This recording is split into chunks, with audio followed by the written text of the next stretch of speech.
Good morning, good afternoon, good evening, and welcome to BWTM Sports.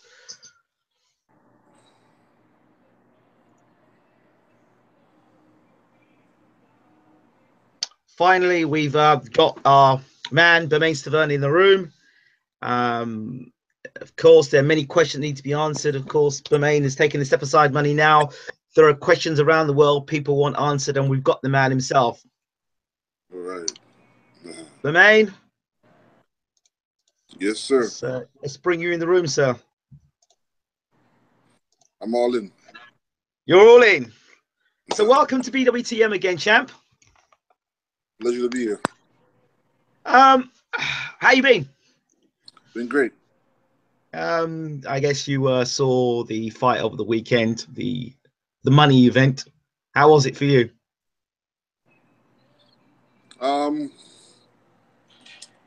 I thought it was. I mean, the result. That's what I called it, but I thought it was going to be a little shorter. Okay. But Florida did what he did, and against a heavier guy that came in at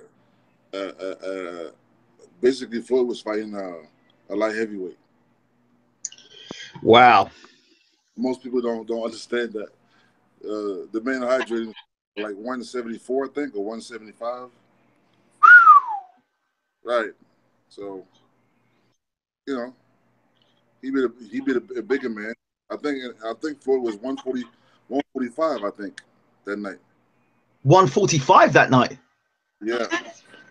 Dang. Because I know he went at 148. Right. And fought that night at 146 or 145. Wow. It's pretty And impressive stuff. and Conor McGregor was like 175. Basically light heavyweight. And they say Gennady Golovkin's too big for him, eh? Hey. Right. You were going to say something. People will always try to downgrade, you know, um, what he does for whatever reason they have. But Okay. but I mean, I gotta say, Connor did way better than I thought he did. Only because of the 20, 30 pounds different. Think it had anything to do with Floyd's age as well, being 40? I don't think so. Really? I mean, he was out. He was out the ring for 2 years also. So. Yeah. So ring rust. Right, but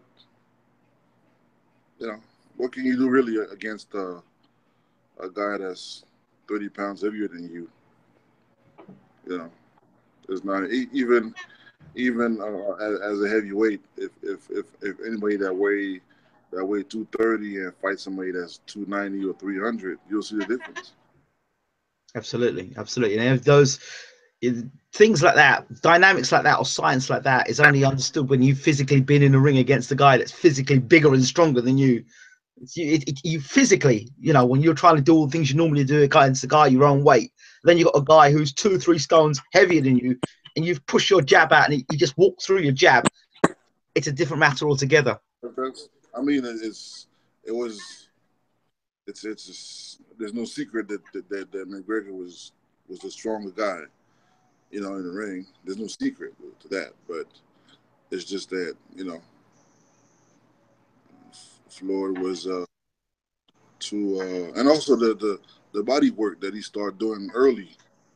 The right hand, that straight right hand to The the guts. down the pipe. That really caught up with McGregor. Floyd was really smart about it. So Smart fighter. Yeah. So your final thoughts on Floyd's legacy and how he will be remembered in your eyes? I mean, the best fighter in my generation. When it comes to my generation, and of course, one of the best that ever did it. You Great stuff. can't deny that.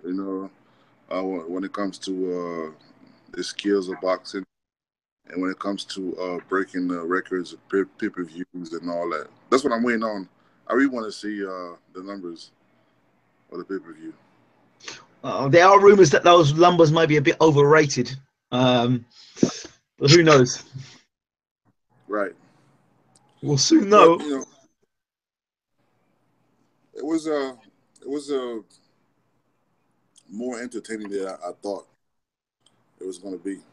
Absolutely. Absolutely. I was surprised that Mayweather was McGregor was able to flip that slide that up and cut in there. Yeah, it was quite sneaky actually. I was like, what? What are we watching? But Yeah. Hey, he is a fighter. He's a fighter, so you can't, you know, he has no experience when it comes to boxing, but he has, the fighter, kind of like he's a fighter basically, It's not the UFC where he has a choice to kick and grab a lot, which he did the whole night. Not the whole night, but after the fifth round, he was just grabbing, and you can see that the shot, the right hand to the body that Floyd was throwing earlier, Mm-hmm. uh, earlier rounds, was affecting him later on. But it was good. It was a good fight. So you enjoyed yourself then? Somewhat. Somewhat. Okay, let's get down to business. Since the interview, there have been various questions, various theories, various conclusions already made as to the step aside. Well, first of all, let's talk about the step aside, because we have a few people who are. There are a lot of people are happy you took the step aside money. All right, I'm sure you're aware. A lot of people are happy you took the step aside money to allow Deontay Wilder to fight whoever he wants to fight next. Go ahead. All right, go ahead. No, go ahead. No. It's you. No, You're right to reply. Go ahead. All right. So, okay, this is how it's set up. I'm just saying the way it's set up. So, a lot of people are kind of happy you've taken that step aside. You've taken a step aside money to allow Deontay Wilder to go on and fight whoever he needs to fight, whether it be Ortiz or anybody else. Because a lot of people felt that, and you've heard the dialogue before, you'd been out the ring for a long time. You'd come back fight Derek Rossi. Well, you need to fight somebody else before you fought Wilder. It is now that why didn't you take the step aside money earlier? So first and foremost, let's go back. In your words, what was the dialogue between yourself and your team that made you think, you know what, step aside money, I'll take the step aside money? Well, first of all, it was not about it's not about the money. It is not about letting Deontay facing Ortiz. I did the move for my career after you know back and forth talking with my manager Jay Prince. It was always up to me, but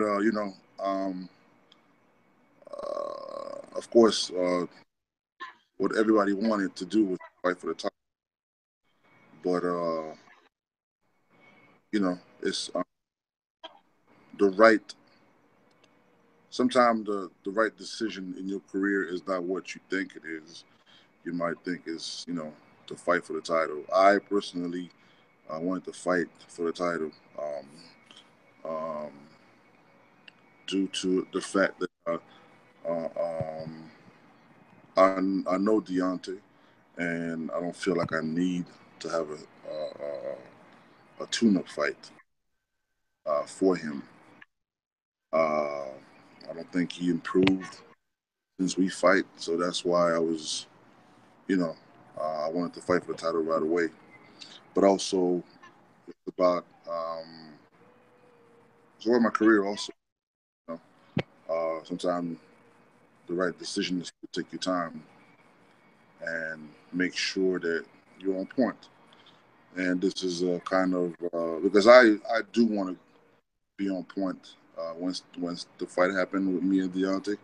I want to be on point, and being on point would be to fight a fight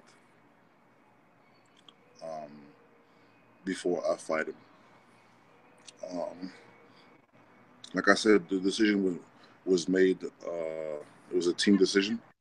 Uh, you know, I thought about it. It made sense. But you know, if I go with if I were to take the decision based on my emotions and you know, it would have been to fight Deontay.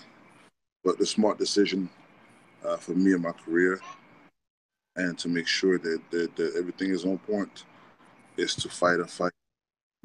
Um,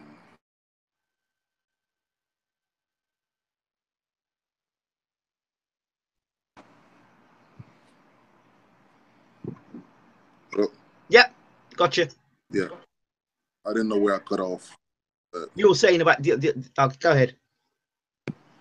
Yeah, so I mean, the right decision that Mhm. after thinking about everything and talking to my team is, you know, um, is to fight a fight uh, before Deontay. Yeah, that's the best way to make sure that everything is on point.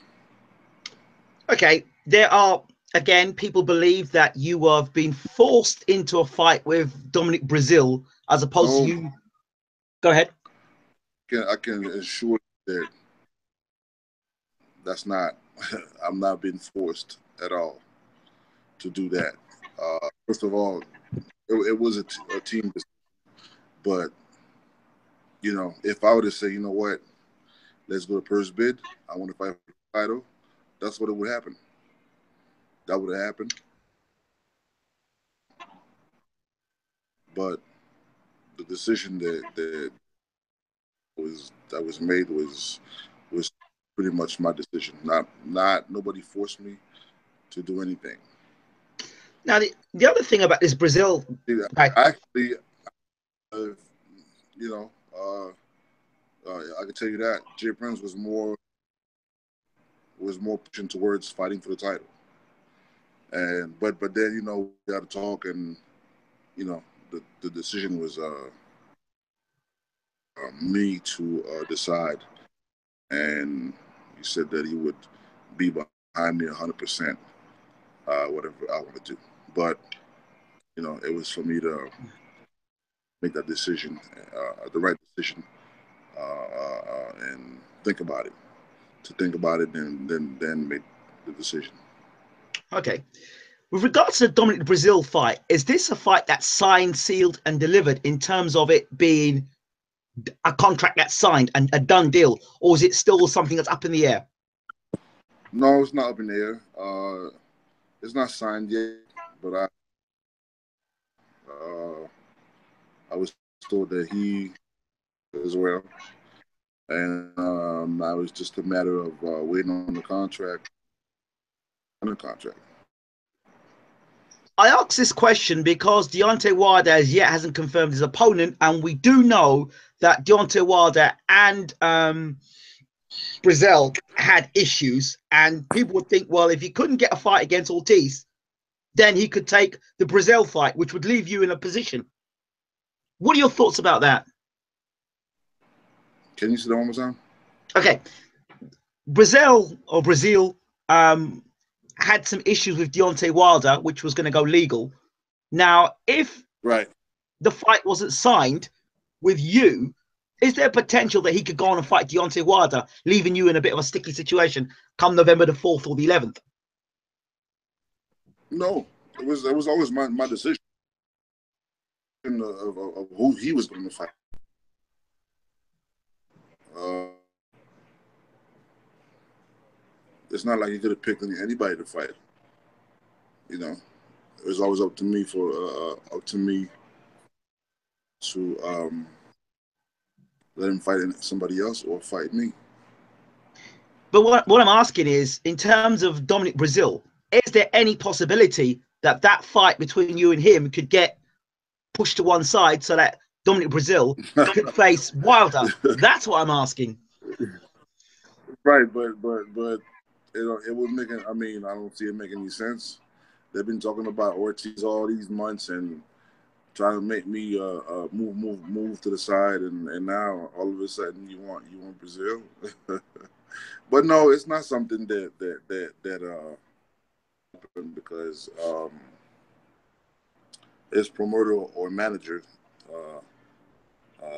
they've been in contact with my team, and something that you would see that while they would fight Breazeale or anything like that. So in terms of negotiation between Wilder and Ortiz, how much do you know about this? How realistic? I know you've said before that you don't think it's going to happen. How realistic do you think it is? To be honest, I'm not really interested. I'm not interested at all to know what's the status of what they're doing or who he's going to fight. I really not. I'm looking out for myself and Cool. and do what I got to do. The fight comes on, so I could get my rematch.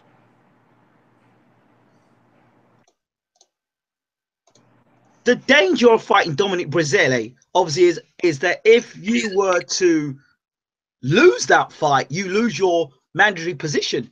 Are you aware of how dangerous a fight this could be for yourself? Not gonna happen.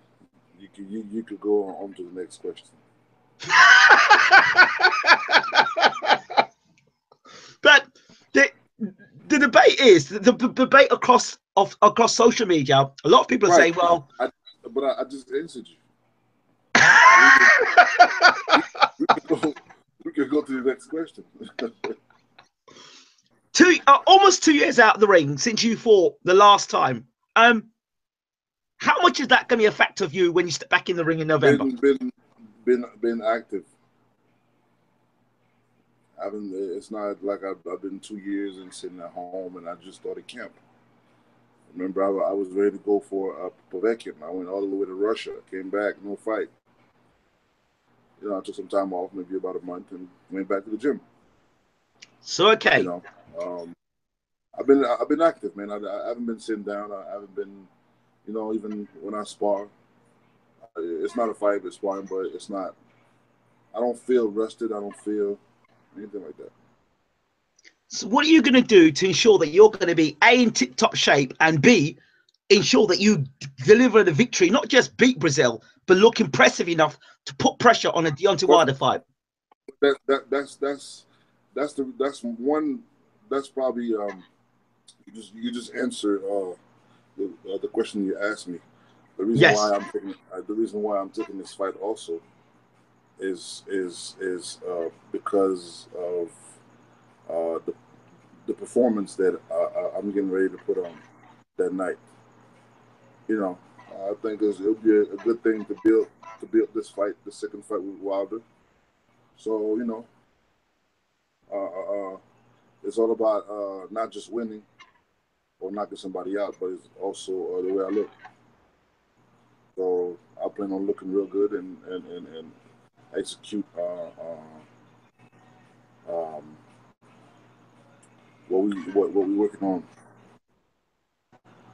Now, in terms of, and I know you don't like me, let me put it this way: Wilder fighting Ortiz. Should that fight happen? Should that fight get nailed on, and Ortiz goes ahead and beats Wilder? Would you still be prepared to fight Deontay Wilder, regardless if he was champion or not, or would that not matter to you anymore?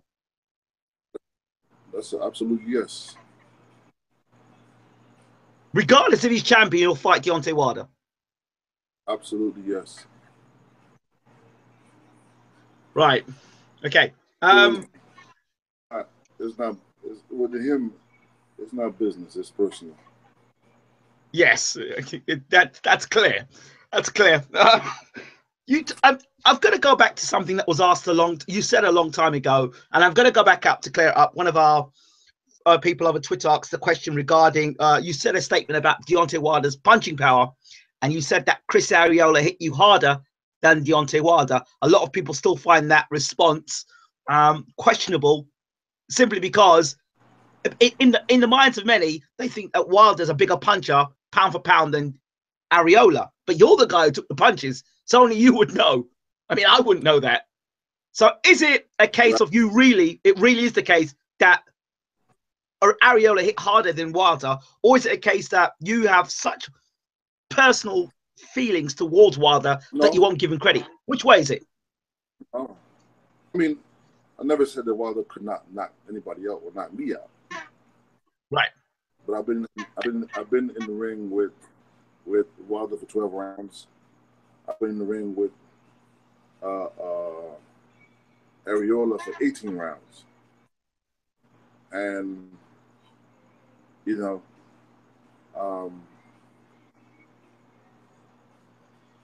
the person that buzzed me the most was Arreola. You know, when those two fights with Arreola, I think the first fight when I really buzzed was the 9th round, the 6th round, and the 9th round. And the second fight, Arreola came in shape, good shape. And I think he buzzed me, and he got a good shot. You know, I can't say it hurt, but it surprised me, you know. With Wilder, he got some shots in, but maybe one or two buzzed me, but I wasn't that buzzed like it did. So that's why I'm saying that, it's not as hard as people like think or assume that, he hit so hard. And I mean, if he hit that hard, I mean, the way I was feeling and how sick I was that first fight, I should have been out of there, right? In theory, you should have been knocked out. I should have been knocked out. I took everything he had, and he knows what time it is when it comes to me. So, it's see, when you fight a fighter and you hit him with everything you got, and the fighter is I could take for example the first fight with Arreola. I remember hitting him with everything I had. Then he kept coming. Hit him with everything. I dropped him. He got back up. I hit him, and in the 12th round, I tried to knock him out. I couldn't. Then the fight was over. I thought I was going to fight for the title, and then they came back and told me I got to fight him again. And the first thing that popped into my mind was like the first fight, and this man kept coming. It kind of like bothered me a little bit. Not bothered me, but I was like, man, this is gonna be hard because, I fight him once, and then you see what I'm saying. So I know fighters like Deontay that knocks everybody out, and they found somebody that could take their shots. I know it plays in their mind, and it's not really good to fight a fighter that when that you dodge a huge bullet, and also that you could knock me out when I was sick. Okay. So these are like little things that uh, it's things that not bothers the fighter, but it's always in the back of your mind, you know. Right. Let's go back to the Dominic Breazeale moment. I remember him quoting when you were champion. There's a video out there about 3 years ago. He said, "Oh, Bermane Stiverne, I'll knock him out. I'll this, all that." I'm sure you saw the video back then. He, he, he said that about Joshua too.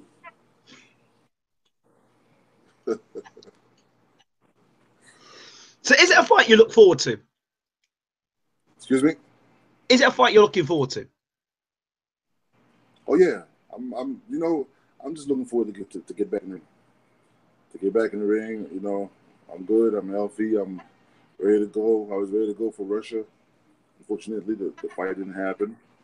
But I'm just excited to be back in the mix and to fight in November. What have you and Don House been working on between the Wilder fight, the Rossi fight, and now? What have you worked on, and how do you feel that you would be a better fighter now than you were back then, or a wiser fighter? Well, like I said, even the Rossi fight is not a fight that I should have took. I should have, because after the Wilder fight, we got back and we were in camp and I injured myself in training camp, and I wasn't really ready. I'd say I probably 80-90% for Rossi. I was still a little bit injured. It's a fight that I should have just, didn't care for, went in there when I was 110%. Not that I wasn't, but, I should have been clear with my injury.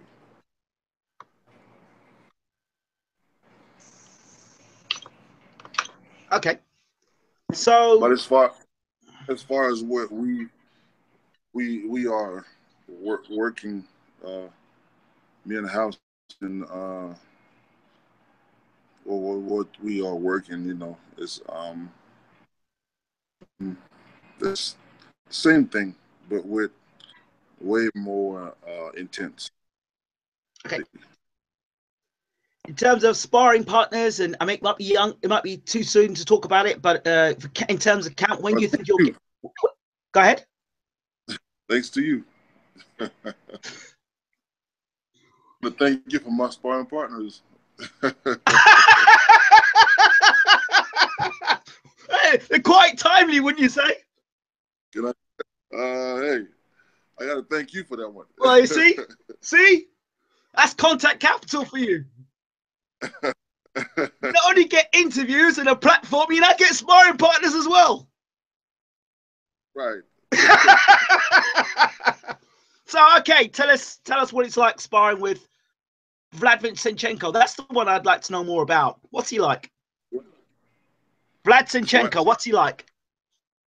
No, we haven't started sparring yet. We're gonna start sparring next week. Ah, okay. But I made all the arrangements, so sparring starts next week. So I'm pretty sure we'll talk again. Fantastic. So how's things between yourself and Uncle Bashir? How's that been going? The back and forth conversation and dialogue. Oh, I know Bashir for years, since I was an amateur. Since I was, I know me and Lennox, even when I was an amateur. I used to work with Lennox Lewis for a long time, so Bashir was there. The late Emmanuel Stewart was there. We were in Poconos, couple other gym, but I've been knowing these guys for a couple of years now. Okay, your position, your WBC #1 contender position with Breazeale, is that on the line the night you fight Dominic Breazeale? Is it on the line? Yes. Is it? No, it's not on the line. It's not. Are you talking as a I mean, fighter? Or are you I talking mean, officially? I mean, I could put it on the line. It doesn't make a difference to me. But so okay, and I have to talk this way. I've got to talk this way as a straight down the line individual, as opposed to a person that has had a lot of good dialogue with you and we get on well. Be The careful question what you're is, asking. okay, the question is, back to the Breazeale situation. If it is for the #1 spot, and which you're saying it is not on the line for that, why would it not be on the line? Because you're the #1 contender. Surely Breazeale's going to have want to have something to fight for. Correct?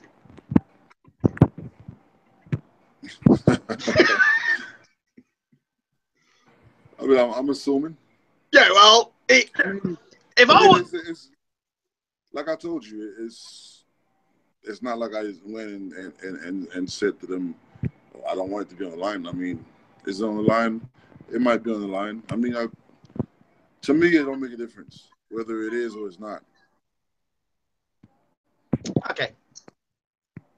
In terms of your approach to this particular fight, Me, but you know, I wanted to get into the fight like it is, right?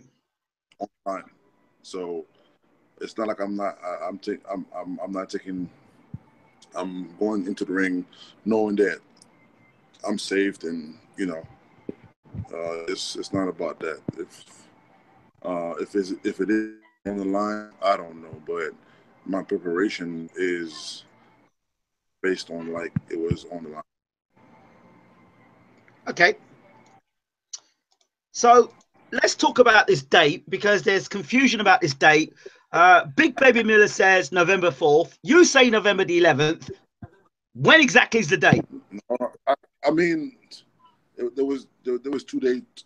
That was like maybe a month ago or something like that. But like I said, it was like the 4th or the 11th. Yeah. Just like they say, it might be Clinton or it might be in Vegas. You know, I haven't got really in where it was going to be or the date, but it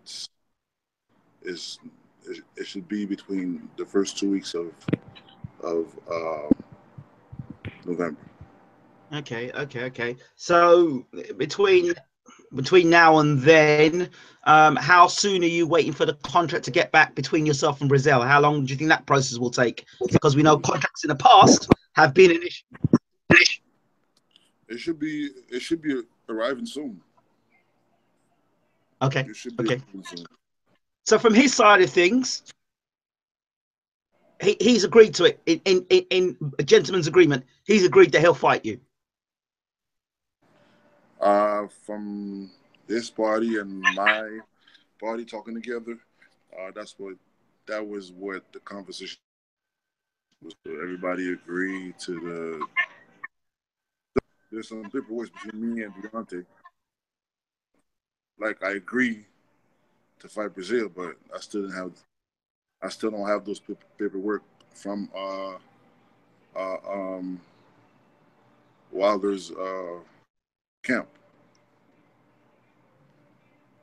So you see, okay. So to repeat that again. So you said you haven't got paperwork from Wilder's camp. That was then or now? There's also paperwork on you know how long would he have to defend his title against me, the months and stuff like that. So there's paper that needs to be signed between him, me, and the BBC. So which both of them have to sign, Wilder or Ortiz, because I mean, if they fight, or whoever he fights has to sign as well. So I would be the one in line to a title. Okay. When selecting the Breazeale fight, was that something that Was that something just picked out of the hat, or was there a negotiation or a conversation had before then, or how did you get to the point of, right, I'm fighting Dominic Breazeale? How did that process happen? Was it a back and forth conversation? Talk me through it. To the fight.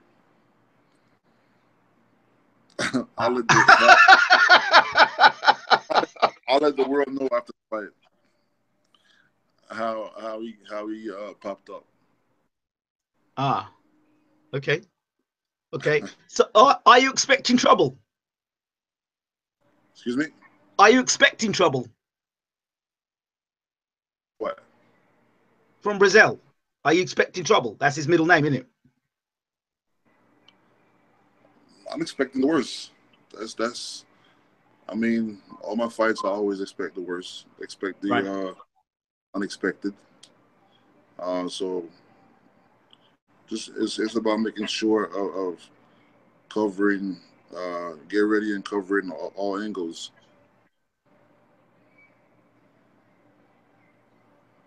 Question. He says, the bad guy says, please ask this question, Ingram.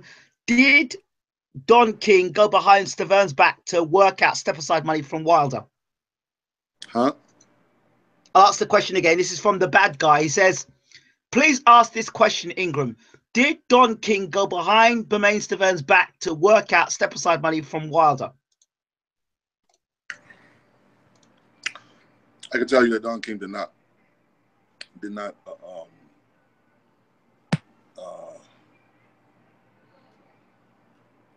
negotiate. Me stepping aside. Okay. Let's see. Any other questions here?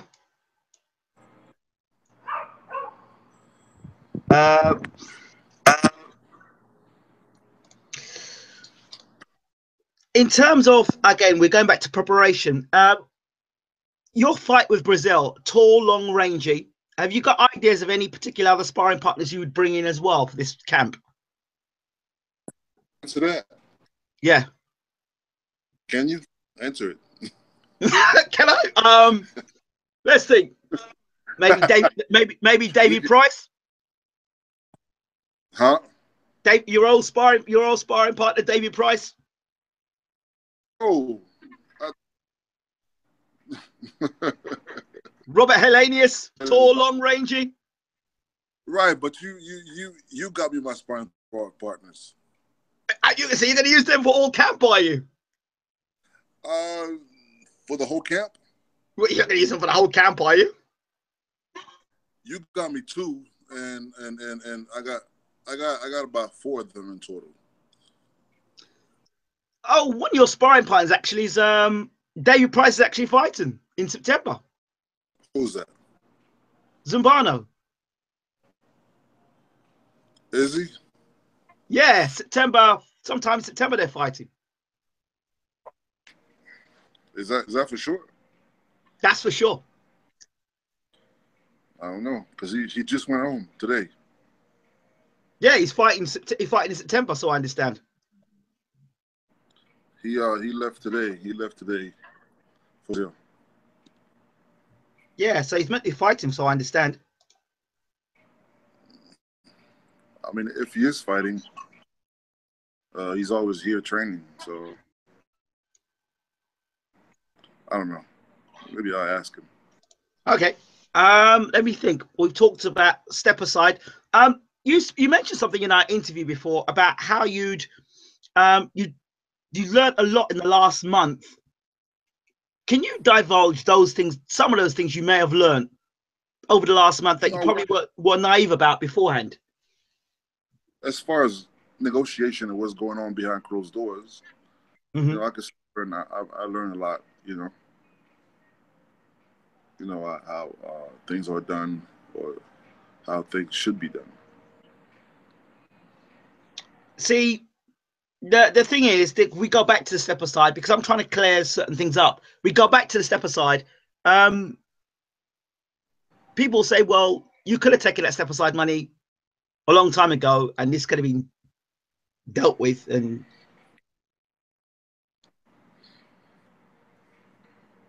I could have took that step aside money a long time ago. Yeah, a long time ago, Ortiz was not an option till a month ago. Okay. Doesn't make any sense. Okay. Not an option. And why was that? Excuse me? Why was that? Ortiz not an option a month ago.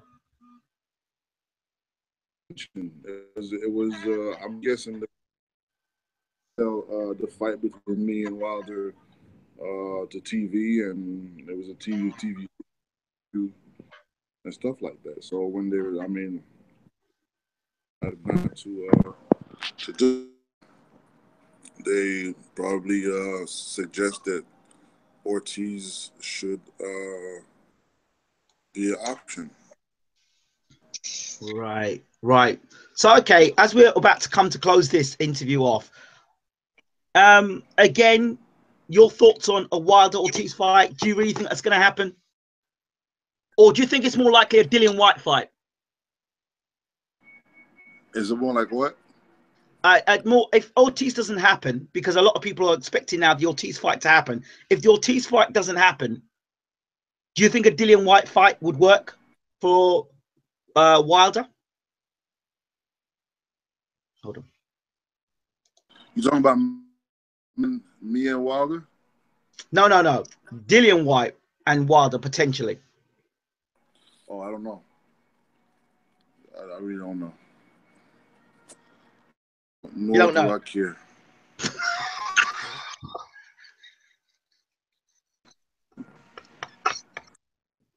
So I guess, well, I can't really ask you any question about Deontay Wilder because I know how you feel towards him. And people say to me, "Oh, well, Bermane's really salty." Every time you ask Bermane something, he's really bitter towards Deontay Wilder. I'm not bitter. I'm not bitter. I just don't have any interest of him besides him and me fighting. Now, if you talk about him and me fighting, I could talk. I could talk your ears off about that. But if you talk to me about what he eats and what he likes to drive or wear or stuff like that, I'm not interested in that. Well, I understand that. I understand that. But there are a lot of people out there that don't understand that. So I'm just trying to clarify it so people don't come with these wild conspiracy theories. I'm not bitter against anybody. And the other thing is, I'm listening to some things back I heard that you deliberately took Breazeale as an option to fight. Instead, you took that option to fight because you knew there was a possibility that Wilder was going to fight Breazeale. And you took that option away from him. That's why you fought him. That's another one of these things that are floating around at the moment. Can you say it one time? Yeah, so technically, what the story is now that you have gone ahead and done a power move, taken the Breazeale fight because you knew that Ortiz was never on the table and Wilder was going to announce a fight against Breazeale. No. What the hell is that? Well, you tell me that. I understand, but these people out there that believe, you read some of these things and you think, what the hell? But I've put it towards you so you can... Exactly. Exactly what the hell? So that's a no-go as well then. That don't make any sense. Well, I know it doesn't make any sense. You know it doesn't make any sense, but there are people out there that actually go with that belief. Yeah, but Breazeale relevant when they people Wilder's camp was talking about. They never said Breazeale. And why would so let's say Breazeale would be real stupid to fight me instead of fight for the world title. Does that make any sense to you? It doesn't make any sense to me, but there are people out there. So whoever said that you know what? Let me keep my comment to myself. I don't want to hurt nobody's. I don't want to hurt nobody's feelings. Listen. I'll tell you something. Yeah, if you know what I'm going to do one day off camera, I'm going to show you some of the stuff that these people think and say, and you'll think, oh my God, this is ridiculous. Because I see it sometimes. I see I see the comments sometimes. They pretty. It's pretty much it's very entertainment. It's entertaining. I'm amazed by how people think sometimes. I'm amazed too. It's an interesting one. People are talking about your style, that you're more of a counter puncher rather than a guy that comes forward and puts pressure on fighters. But in this particular fight against Breazeale, people are thinking that you would need to come forward against Breazeale to come forward against him rather than counter punch, and maybe being on the ropes isn't the best style for you against a tall, long range fighter. Depends on what House want me to do, or House sees. I gotta listen. I gotta listen to what House has to say, or you know, follow instructions. You think you could fight this the way that you fought against David Price or Helenius? Could you fight like that again? Because that's what a lot of people want to see. They want to see that hustle and bustle, Bermane, getting in like a buzzer, getting in and out, using their head, moving, getting inside the left hook. People want to see that. I know. Is that possible? Can we still see that? Is that still there, Bermane? Or are we going to get a wiser sort of, you know?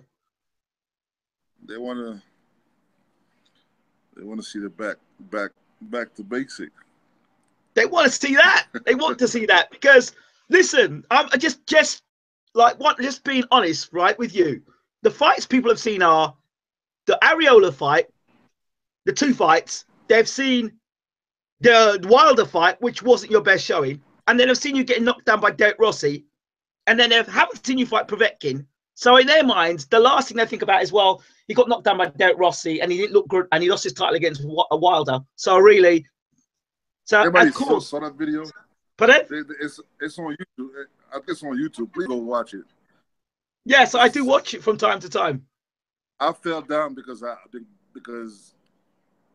had my knees a little too much, not because of the punch. The punch never hurt. It just so happened that when he threw the right hand, which was a small right hand, and I kind of I wanted to and I bent my knees, and it just happened that he touched me. If he would have missed that punch, and I would have slipped, I would have fallen anyway. Okay. I would have fell down anyway. He connect the punch, or I would have slipped the punch. I would have fell anyway. There was no chance. There was no chance after I bent my knees that low, I was going to be able to come back up. Okay. You saw the fight, Anthony Joshua and Dominic Breazeale. Do you think you can do a better job? It's an obvious question, but ask you. Do you think you can do a better job than AJ? Do I think I could do a better job than AJ? Of course I do. And that's what's going to happen. Well, that's what's got to happen, because if it doesn't happen, you've got to look spectacular. I mean, not just good. You've got to look spectacular. Just get your popcorn ready. I did hear somebody say that to me, and it was Malik Scott.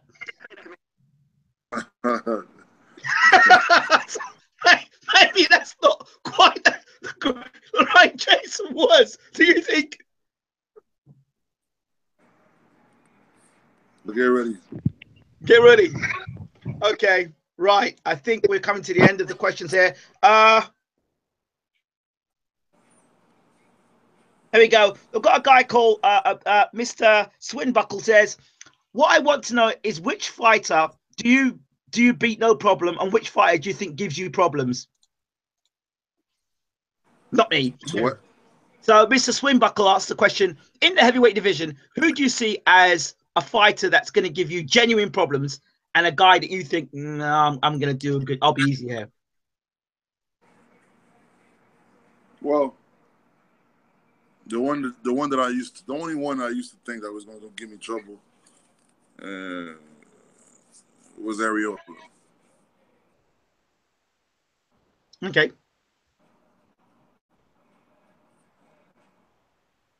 Okay.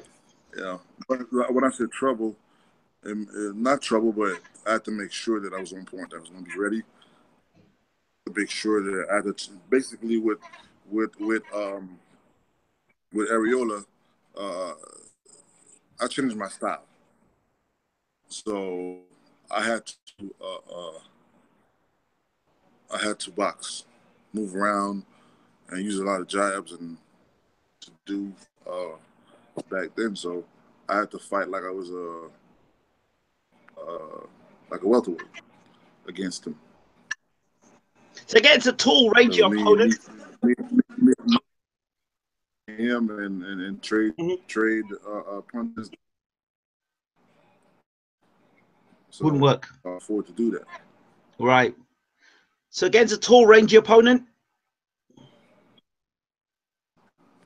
These are my favorite. Okay. All right. I'm not sure if we've got any Yeah. more questions in the room. Let me check. Let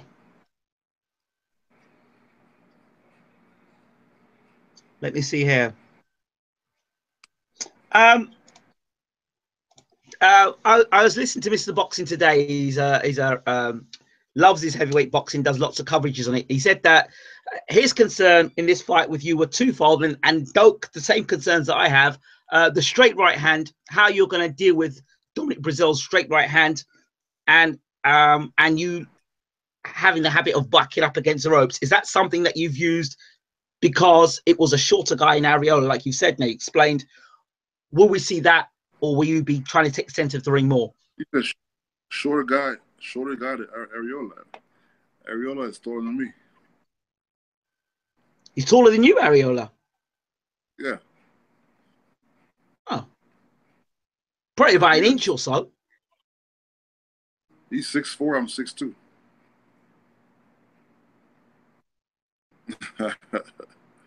Yeah. Wow. Didn't know that. Yeah, well, Areola fight like he's shorter than me. No, that's what it is. That's it. He's fighting short. That's what it is. That's what it is. He don't use his rear. He fight like a short guy. Right. Okay. Anyway, that do the same. If you look at Breazeale don't fight like he's tall either. Right. You got any final thoughts on Fury Parker coming up? Like I said, I never really seen Fury. Right. Actually, I never seen him. You never seen him, so you got a comment. I never seen any of his fights. Okay. And fight just to close now. Ortiz. If you were Luis Ortiz, would you go and fight Anthony Joshua and force your mandatory there? Or would you go and fight Deontay Wilder? And if so, why? If what? If you were Luis Ortiz, would you fight Anthony Joshua or go and fight Deontay Wilder? And if whichever one, why? If I was Ortiz, I mean, it all depends. All depends.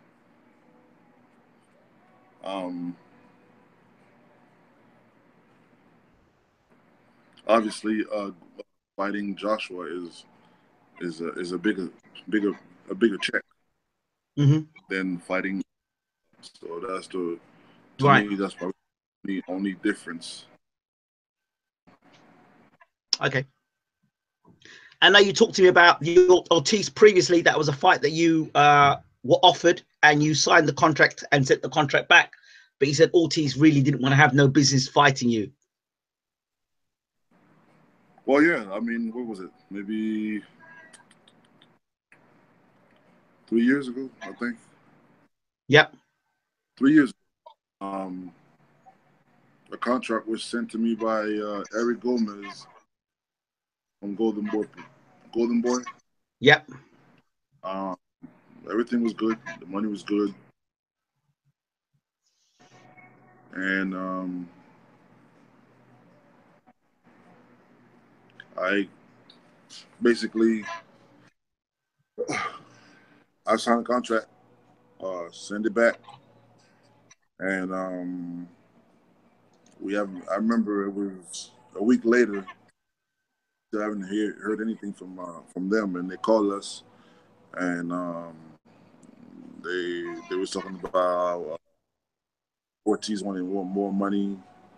I was an ex-champion, and he wants more money. He's not going to fight for that kind of money, fighting me, and all kinds of different things. And they said they was going to call us back, and not to worry, we're going to get this done and whatever. And till today, I still haven't heard from them. So do you think it's Luis Ortiz the man, or is it Luis Ortiz's management? Because I'm trying to get more of an idea of what Luis Ortiz is about in terms of. I have no idea. The last time, only thing they, like I told you, just called us and talk about how they wanted more, or he wanted more, and they were going to work a deal with him or something like that. The last thing I heard from them was maybe a year ago that I didn't want to fight them when I never been offered to fight them since the first time they I signed a contract. So now I was supposed to be scared and don't want to fight them, but I don't know what they were talking about. Okay, we've got a BWTM regular in the room, and he asked the question. His name's DJ Slick. He says, Bermane, what have you got to say to all these trolls who are questioning you for changing your mentality towards the Wilder fight? And thank you for giving BWTM the exclusives coming here first. I mean, I don't have the decision I made wasn't the fans. I love my fans, but the decision was made not for the fans, not for Wilder. It was made for me. It was made for me and for my career. And when you see when you make a decision off of your emotions, it could be the wrong decision. Think about it, and what's good for your career, and to take a step back to be able to forward. That's how I'm looking at it. It's all about my what's good for my career, not for Wilder, not for the money, not for anything. Okay, so it's a personal choice that you've made. I tried to explain that beforehand, but I think you've. I would say it's really for what's good. Put it like this: anybody could go into a fight and not train, right? And if you don't train, the chances of you winning the fight are very, very slim. And the best way before a fight is to train right. Right. So I'm looking at it like that. The best way for me to proceed and to perform good is to take a fight. Take a fight before I fight Wilder, to make sure everything is on point and we go forward. It's not any decision that I made or changed my mind. Yes, I changed my mind, but I changed my mind because I able to make a decision without without pride and based on my emotions. So money didn't influence that decision? No, not at all. If that's what it was from the first time they asked me to step on the side, I would have took that money. So is it more money now than what you had to step aside originally? It was not a decision that I made based on anything but my career was good. People say the history of boxing, everyone takes step aside money. It's Bermane Stiverne is no different, and they expected you to take the step aside money. What are your answers to people that say that? Well, is that what That's what I did, or that's what they think. That's what they expect you to do anyway, because that's just the history of step asides and boxing. People take step aside, but they get paid to step aside. It's the history. Let me tell you something. If I wasn't hurt and I was active, I wouldn't take no step aside money. Right. You know, it's not. I've been away the ring for more than a year and a half, so it's uh,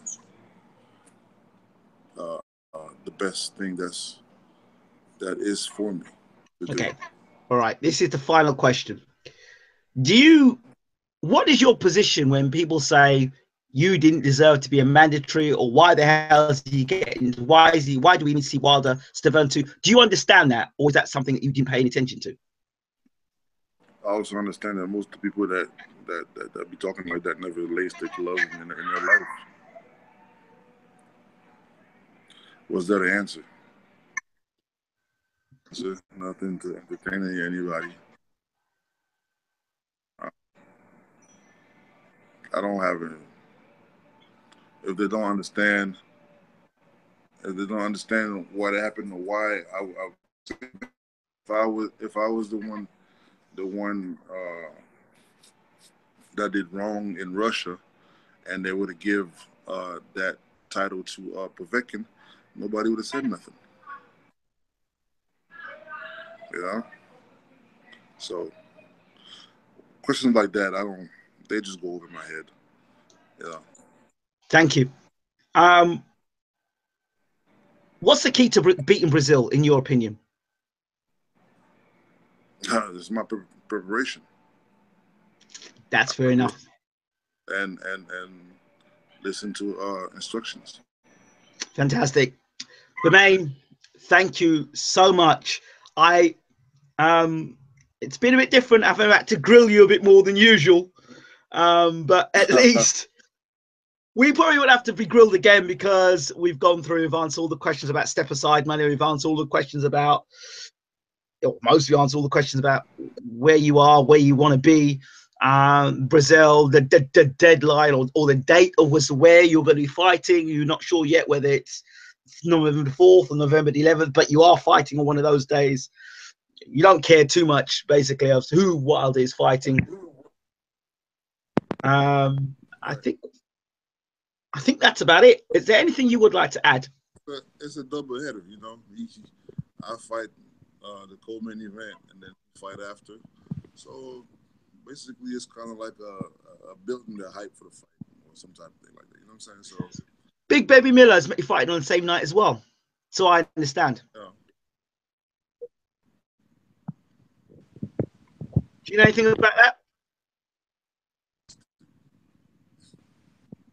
Sorry? Not interested.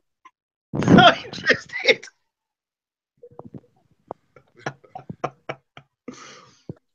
So do you have a message to the fans before we say ta-ra? Well, people that support me, thank you, and we'll be back in the ring. Your sound's going. Your sound's gone, Bermane. The people that supported me, we'll be back in the ring November 4th or November 11th, and I can't wait to put a show for my fans. I want to thank everybody, and the support I get on social media is great. I try to respond to everybody. I can't really do the 2,000 or 3,000 messages a day, but thank you. I see them, and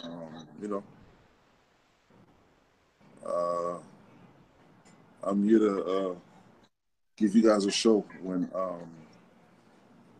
that fight comes. Bermane, we want to thank you so much from BWTM for giving us these exclusive interviews. We appreciate you, and we look forward to speaking to you soon, champ. Thank you, man. Thank you, champ. Thank you, champ.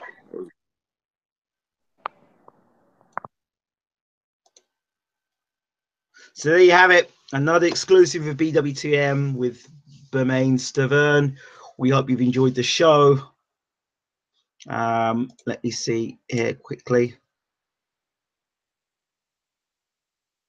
So we look forward to seeing and hearing more. Of course, Bermane Stiverne now, and I had a conversation with Bermane and James Elibashir. James Elibashir's got 2 fighters, 2 heavyweights. One Ran Vissa, I think he's about 6'9", and Vlad Sinchenko, who's fought a lot in the amateurs, got a good amateur pedigree, and he's going to be fast tracked by James Elibashir. Both of those guys will be helping, will sparring with Bermane as of next week. So that's what's going to be happening. I hope that this interview has answered many questions. Of course, there'll always be more questions.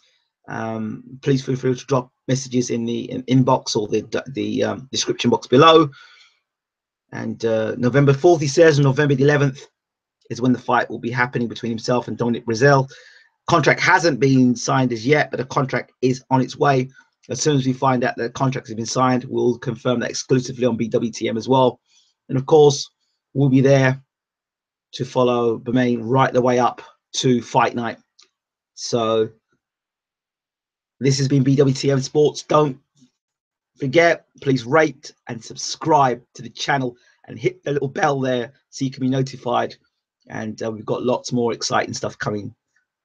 Take care and thanks for watching. This has been Ingram Jones.